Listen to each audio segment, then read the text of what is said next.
धुळे जिल्ह्यातील शिरपूर तालुक्यातील पिळोदा या विकसनशील गावामध्ये आकाश पवन इच्छे नावाचा तरुण आपल्या कुटुंबियासमवेत राहतो. या परिसरात सर्व सुशिक्षित, सुसंस्कृत आणि एकमेकांच्या मदतीला धावून जाणारी मंडळी राहतात. आकाश इच्छे आणि त्याच्या कुटुंबीय सुद्धा परिसरातील नागरिकांशी मिळून मिसळून राहतात. आकाश इच्छे या तरुणाच्या घरची आर्थिक स्थिती तशी जेमतेमच होती. मिळणाऱ्या उत्पन्नात मूलभूत गरजा भागवत जगणारे हे कुटुंब अचानक संकटात आले. आकाशचे वडील अचानक आजारी पडले. त्यांच्या जेवणावर, शारीरिक हालचालीवर मर्यादा आल्या.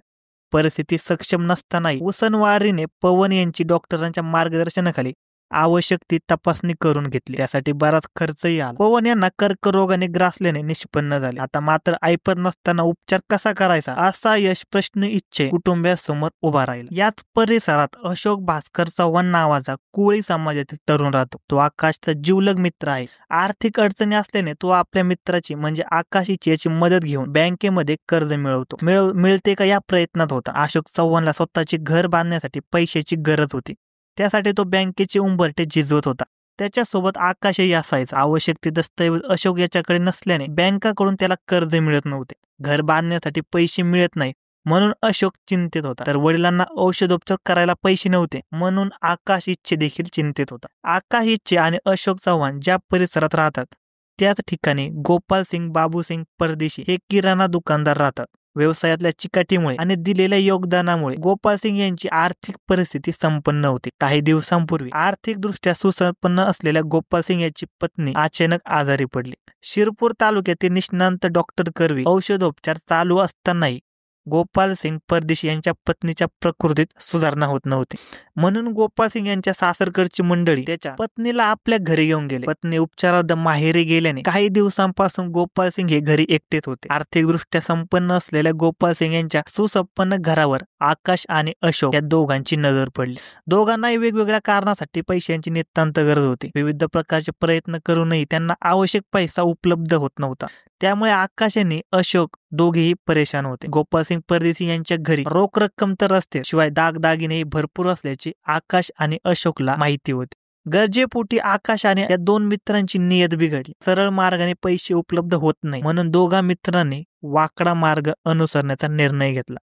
एकाच परिसरात राहणारे आकाश इच्छे आणि अशोक चव्हाण हे क्वचित प्रसंगी गोपालसिंगच्या दुकानावर व घरी जात असत. पण गेल्या काही दिवसांपासून कारण काढून गोपालसिंग परदेशीच्या दुकानावर आणि घरी जाऊ लागले. रेकी करण्यासाठीच ते दोघे जात होते. गोपालसिंग परदेशी हे पत्नी माहेरी गेल्याने एकटेच झोपतात याची खात्री करून घेतल्यानंतर रात्री त्यांच्या घरात सहजगत्या प्रवेश कसा घेता येईल याची माहिती आकाश याने मिळवली आणि मंगळवार दिनांक 1 जुलै 2025 रोजी गोपालसिंग परदेशी यांच्या घरी चोरी करण्याची त्यांनी ठरवली. त्या दिवशी गोपालसिंग हे आपल्या घरी एकटे झोपले आहेत याची खात्री करून आकाश आणि अशोक यांनी दिनांक 1 जुलै रोजी रात्री 12 वाजता गोपालसिंग याच्या घराच्या गच्चीवरून घरात प्रवेश मिळवला. अपेक्षेप्रमाणे गोपालसिंग हे आपल्या शयन कक्षात गाढ झोपलेले होते.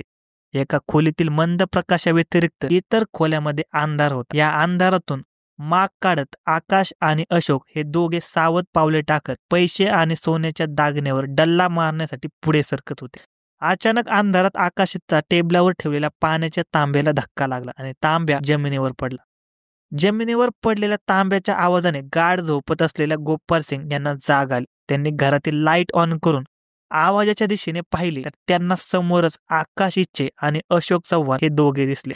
त्यांनी डोळे चोळतच त्या दोघांना तुम्ही माझ्या घरात कसे असे म्हणतात आकाश आणि अशोक हे घाबरले. आपले बिंग फुटणार व बदनामी होणार असा विचार त्यांच्या मनात आला. सावधानता म्हणून आकाशने आपल्यासोबत आणलेला सुरा खिशातून बाहेर काढला आणि त्यांनी गोपालसिंग याच्यावर सपासप वार केले. बेसावध गोपालसिंग परदेशी गंभीररित्या जखमी झाले. त्यांच्या शरीरातून रक्ताच्या धारा वाहू लागल्या आणि थोड्याच वेळात ते निश्चित पडले. खाली पडताना ते मोठ्याने ओरडल्याने परिसरातील लोक येणार आणि आपण रंगेहात सापडणार म्हणून आकाश आणि अशोक यांनी घटनास्थळावरून धूम ठोकली. दरम्यान प्राणघातक हल्ला होताना गोपालसिंग परदेशी ओरडल्याने परिसरातील लोकांना जाग आली. लोक आवाजाच्या दिशेने गोपालसिंग यांच्या घराकडे आले असता त्यांना गोपालसिंग हे रक्ताच्या थारोळ्यात पडलेले दिसून आले. या घटनेची माहिती लोकांनी तात्काळ थाळनेर पोलीस स्टेशनला कळवली. पोलिसांनी घटनास्थळाची पाहणी करून लगेचच संशयिताचा शोध घेण्याचा प्रयत्न केला असता गेल्या 2-3 दिवसापासून आकाश पवन इच्छे आणि अशोक भास्कर चव्हाण या परिसरातील दोघा तरुणांचे गोपाळसिंग परदेशी याच्याकडे येणे जाणे वाढले होते असा धागा मिळाला। त्या आधारे त्यांचा शोध घेता ते दोघेही घरी नसल्याचे समजले। ते कोठे गेले आहेत हेही घरच्यांना सांगता आले नाही। यावरून तपास अधिकारी आणि कर्मचाऱ्यांना त्या दोघांवरच संशय बळावला। आकाश आणि अशोक हे थाळनेर पोलिसांच्या तपास पथकाच्या नजरेस आल्याने पोलिसांनी त्यांच्या संबंधी माहिती काढण्यास सुरुवात केली। तेव्हा पोलिसांना समजून आले की आकाश आणि अशोक हे दोघे एका मोटरसायकलने नाशिकच्या दिशेने गेले आहेत। माहितीची खात्री होताच सहाय्यक पोलीस निरीक्षकांनी पोलीस यंत्रणेला सतर्क केले। नाशिक जिल्हा ग्रामीण पोलीस यंत्रणेने दिलेल्या सूचनेप्रमाणे गस्त पथके सतर्क झाली होती। देवळा पोलीस स्टेशनच्या गस्त पथकाला देवळा शहरात 2 तरुण आश्रय शोधत असताना संशय आला। त्या गस्त पथकाने त्यांना चौकशीसाठी ताब्यात घेतले। सुरुवातीला ते आपण त्या गावचे नाहीतच असा पवित्रा घेत होते। देवळा पोलीस स्टेशनचे पोलीस निरीक्षक सार्थक नेते व त्यांच्या सहकार्याने त्यांच्यावर प्रश्नाचा भडीमार केला। त्यांनी आपली ओळख देत पिळोदा येथील गोपाळसिंग बाबूसिंग परदेशी याचा खून केल्याची कबूल केली। त्यानंतर देवळा पोलीस स्टेशनचे पोलीस निरीक्षक सार्थक नेते यांनी थाळनेरचे सहाय्यक पोलीस निरीक्षक यांना याबाबतची माहिती कळवली। तेव्हा सहाय्यक पोलीस निरीक्षक यांनी पोलीस पथक पाठवून आकाश पवन इच्छे आणि अशोक भास्कर चव्हाण यांना थाळनेर पोलीस स्टेशनला आणले।